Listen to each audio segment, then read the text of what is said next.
जय श्री राम। बहुत बहुत स्वागत है आप सभी का एक बार फिर से आपके ही अपने YouTube चैनल पर। मैं पंडित आशीष शर्मा। बुद्धि, ज्ञान, लॉजिक, शिक्षा, तर्क और व्यापार के कारक ग्रह बुध देव ब्रह्मांड में बृहस्पति की मीन राशि में जाने वाले हैं, जहां पर ये ग्रह नीच के हो जाते हैं। जहां एक तरफ बुध को बुद्धि से जोड़ा गया है तो बृहस्पति को ज्ञान से जोड़ा गया है। यानी सामान्य तौर पर अगर देखा जाए तो बुध ग्रह और बृहस्पति अगर ये दोनों एक दूसरे की राशियों में चले जाते हैं तो कहीं ना कहीं ये ज्ञान में और लॉजिक में और शिक्षा में बढ़ोतरी के लिए माना जाता है। अगर बृहस्पति बुध की राशियों में जाता है तो ना तो वहाँ पर वो नीच का होता ना उच्च का होता, लेकिन बुध ग्रह जब बृहस्पति की राशि में जाता है तो ये वहाँ जाकर नीच का हो जाता है। यानी कहीं ना कहीं ज्ञान का जो ग्रह है बृहस्पति, जिसको हम समझदारी का प्रतीक भी कहते हैं, विवेक का प्रतीक कहते हैं, धन का कारक कहते हैं, उसमें बुध जैसा ग्रह आकर जाकर नीच हो रहा है।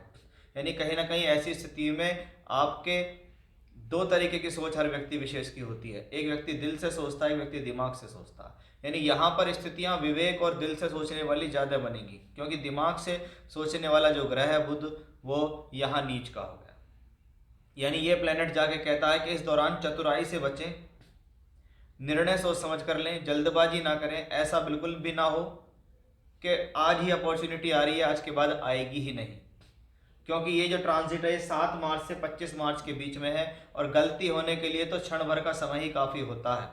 ये तो काफ़ी लंबा पीरियड है। तो ये सभी राशियों पे अप्लाई होता है ये नियम, सिर्फ अकेली आपकी राशि के लिए नहीं, ये सभी पे अप्लाई होता है, क्योंकि बुध सभी के लिए बुद्धि ज्ञान देने वाले प्लेनेट हैं। और जब वो बृहस्पति की राशि में नीच के होते हैं तो इस बार वो राहु के साथ वहाँ पर होंगे, क्योंकि राहु ऑलरेडी वहाँ चल रहे हैं। तो बनेगा बुध राहु का जड़त्व योग। अब इस जड़त्व योग से हानि क्या होती है कि बुद्धि के भ्रमित करने का एक कॉम्बिनेशन है बुध राहु का कनेक्शन, कि बुध और राहु प्लेनेट अगर किसी कुंडली में एक साथ हो या गोचर में एक साथ आ जाएं तो ये आपकी बुद्धि को कुपित कर सकते हैं, मलिन कर सकते हैं, खराब कर सकते हैं, खराब डिसीजन दिलाकर जल्दबाजी में आपका नुकसान कराने में सक्षम है।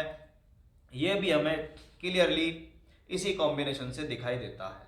तो बुध राहु का जड़त्व योग इस प्रकार की स्थिति को दर्शाता है कि ऐसी स्थिति में पहले वो प्लेनेट आपके ऊपर हावी होगा, क्योंकि एक तो ऑलरेडी नीच का है, राहु उसके साथ है, फिर वो आपको गलत निर्णय दिलाएगा, फिर वो आपको प्रॉब्लम देगा। वो प्रॉब्लम किसी भी फील्ड में किसी भी तरीके से हो सकती है। आप एजुकेशन कर रहे हैं तो एजुकेशन में कन्फ्यूजन, नौकरी कर रहे हैं नौकरी में प्रॉब्लम, व्यापार कर रहे हैं डिसीजन में प्रॉब्लम। यानी जीवन के किसी भी क्षेत्र को लेकर ये कॉम्बिनेशंस इस प्रकार से प्रॉब्लम दे सकता है।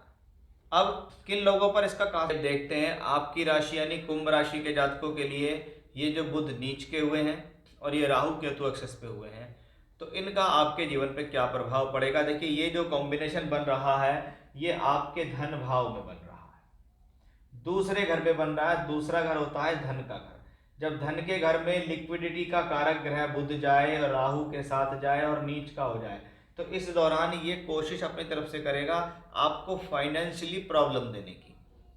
यानी इस दौरान सबसे ज़्यादा जरूरी क्या है, पैसे को खर्च करने से पहले सोच विचार क्या जरूरी है, इतना ही ये कॉम्बिनेशन कहता है। ये कॉम्बिनेशन ये नहीं कहता कि पैसा नहीं दूंगा, धन आना बंद हो जाएगा, पैसे का नुकसान हो जाएगा, नहीं, क्योंकि इसका सीधा कनेक्शन माइंड से है।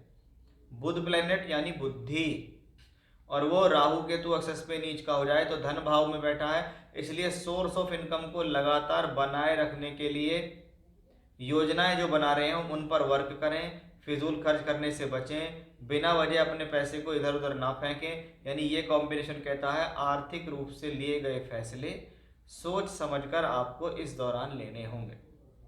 अब पंचम और अष्टम दोनों भाव का स्वामी है बुध। लघु पराशरी सिद्धांत कहता है कि जो ग्रह राशि या लगन से पंचम के स्वामी हो जाएं, अगर वो उसके बाद अष्टम के स्वामी भी हो जाएं तो उनको अष्टम के स्वामी होने का दोष नहीं लगेगा। अब यहाँ पर क्या है कि पंचम का स्वामी है बुध, उसका मालिक दूसरे घर में राहु केतु एक्सेस पे है और बुध नीच का है। तो पंचम क्या है, शिक्षा। जो लोग एजुकेशन कर रहे हैं, जो वर्तमान में पढ़ रहे हैं, कुछ सीख रहे हैं, उस पर उनको पूरी तरीके से ध्यान रखना है, क्योंकि ऐसी स्थिति में ये कॉम्बिनेशन आपसे गलती करा सकता है, आपके डिसीजंस गलत हो सकते हैं, आप एजुकेशनली रॉन्ग डिसीजन ले सकते हैं, आप प्रेम संबंधों को लेकर प्रॉब्लम क्रिएट कर सकते हैं, क्योंकि पंचम भाव क्या है, हमारे सोच विचार, कि हमारे सोच विचारों पर पहला फर्क आया, उससे क्या हुआ, हम कंफ्यूज हो गए, हम भ्रमित हो गए, हमें चिंता होनी शुरू हो गई। तो वो चीज़ें कहाँ से आती हैं, पंचम भाव से आती हैं, कि पंचम का मालिक अगर ब्रह्मांड में नीच का हो तो कुछ ना कुछ फिफ्थ हाउस से रिलेटेड एक्टिविटी होगी।